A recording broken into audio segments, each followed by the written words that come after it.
So hello বন্ধুরা, কেমন আছো সবাই? আশা করছি সবাই ভালো আছো। Welcome to smart approach. তো আজ দেখো খুব একটা ইম্পর্টেন্ট অঙ্ক নিয়ে এসেছি। এটা হচ্ছে সিম্পলিফিকেশন একটা অঙ্ক। এই অঙ্কটা আমি দেখছি প্রায় বিভিন্ন ধরনের কম্পিটিটিভ এক্সামে দিচ্ছে। তো আজ আমি দেখাবো এই অঙ্কটা কিভাবে মুখে মুখে সলভ করবে, ঠিক আছে? আজ কোনো পেন ইউজই করবে না তোমরা, মানে আমি জাস্ট তোমাদের বোঝানোর জন্য ইউজ করবো, বাট তোমরা পেন ইউজই করবে না, জাস্ট মুখে মুখে কিভাবে করবে সেটা আমি তোমাদের দেখাবো। ঠিক আছে, দেখো, এই ধরনের অঙ্ক করতে গেলে আমাদের কি করতে হবে? অনেকে জানো, অনেকে জানো না। তো দেখে নাও ভালো করে কি করছি আমি।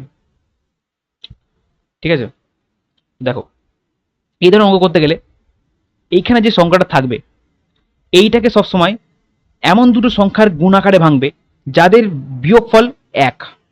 ঠিক আছে, যেমন তোমাদের উদাহরণ দিই, দেখো 12। 12টাকে আমি কিভাবে লিখতে পারি? 12টা আমি লিখতে পারি 6 × 2 × 2। ঠিক আছে, 12টা লিখতে পারি 6 × 2। কিন্তু এদের মধ্যে অন্তর দেখো, এদের বিয়োগফল দেখো কত, 4। তাহলে কি এটা নেবো? এটা আমরা নেবো না। ঠিক আছে, এটা আমরা নেবো না। তাহলে আমরা কি নেবো? দেখো 12কে আমরা ভাঙতে পারি 4 × 3। দেখো এই দুটোর মধ্যে অন্তর দেখো 1। তাহলে এমন দুটো সংখ্যাই ভাঙবে যাদের বিয়োগফল পরস্পরের মধ্যে 1। ঠিক আছে, তাহলে কি, যখনই এই দুটো সংখ্যা তুমি ভেঙে ফেললে, দেখো তুমি দেখো 4 আর 3 ভেঙে ফেললে, দেখো এই দুটোর মধ্যে অন্তর কত? অন্তর 1। তাহলে এইটার অ্যান্সার হয়ে যাবে 4। এবার তোমরা বলবে যে 4 কেন হলো, 3 কেন হলো না? দেখো, যখনই এখানে প্লাস থাকবে, যখনই এখানে প্লাস থাকবে, এই যে দেখো প্রত্যেকটাতে প্লাস আছে, দেখো প্রত্যেকটায় প্লাস আছে, যখনই এখানে প্লাস থাকবে তখনই এই বড়টা অ্যান্সার হবে। ঠিক আছে, বড়টা অ্যান্সার হবে। আর যখন এখানে মাইনাস থাকবে, যখন এখানে মাইনাস থাকবে, এই যে প্লাসের জায়গায় প্রত্যেকটাতে যখন মাইনাস থাকবে, সেক্ষেত্রে আমার ছোটটা অ্যান্সার হবে। বুঝতে পারলে? আশা করছি ক্লিয়ার। তাহলে কি, যখন প্লাস থাকবে তখন এই বড়টা অ্যান্সার হবে, আর যখন মাইনাস থাকবে তখন ছোটটা অ্যান্সার হবে। তার মানে এখানে যদি মাইনাস থাকতো তাহলে অ্যান্সার হতো 3। বুঝতে পেরেছো? ব্যাস, এবার আমি তোমাদের নেক্সট আরেকটা অঙ্ক দেখাচ্ছি, একটু অন্যরকম কনসেপ্ট, একই বাট একটু অন্যরকম। এবার দেখো ভালো করে, নেক্সট অঙ্কে আসছি আমরা। তাহলে এবার তোমরা আমাকে বলো এই অঙ্কটা তাহলে আমরা কিভাবে সলভ করবো? আগেরটার সঙ্গে এটার পার্থক্য কি? আগেরটা দেখো এইগুলো ছিল না, দেখো এই যে প্রত্যেকটার সঙ্গে 2 চলে এসছে একটা করে। ঠিক আছে, আগেরটা কিন্তু ছিল না, মানে কত ছিল? 1 ছিল আগেরটা, এক্ষেত্রে দেখো 2 চলে এসছে। এবার তাহলে এই ধরনের অঙ্কগুলো আমরা কিভাবে সলভ করবো? তাহলে এই ধরনের অঙ্ক সলভ করার ক্ষেত্রে যখনই এইখানে যে সংখ্যাটা থাকবে সেটা ভালো করে খেয়াল করবে। এখানে কত আছে? 2 আছে। তাহলে এই 35টাকে, 35টাকে এমন দুটো সংখ্যায় ভাঙবে, এমন দুটো সংখ্যার গুণফল আকারে ভাঙবে যাদের মধ্যে বিয়োগফল 2। ঠিক আছে, দেখো 35টাকে আমরা কিভাবে ভাঙতে পারি?